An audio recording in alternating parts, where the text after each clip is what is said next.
Tired of repeating the same calculations across your Qlik Sense dashboards? Let's unlock the power of variables. First, open your Qlik Sense hub and navigate to the app where you want to define your variables. I'm going to use an existing one, but you can create a new app if you prefer. Now, click on the Edit button, usually found in the top right corner. This will open the app overview screen. Next, click on the Script Editor button to access the data load script.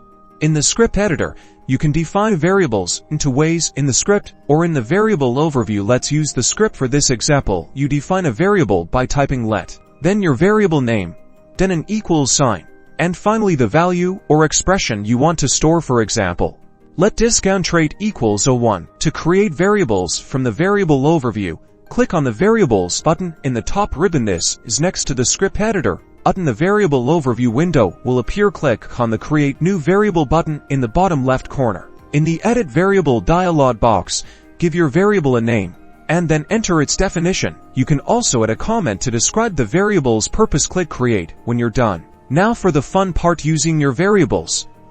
In any expression, simply enclose your variable name in $signs and parentheses, like this $discount rate. Qlik Sense will automatically replace with the defined value. This works in chart expressions, text objects, and even within other variable definitions. And that's it.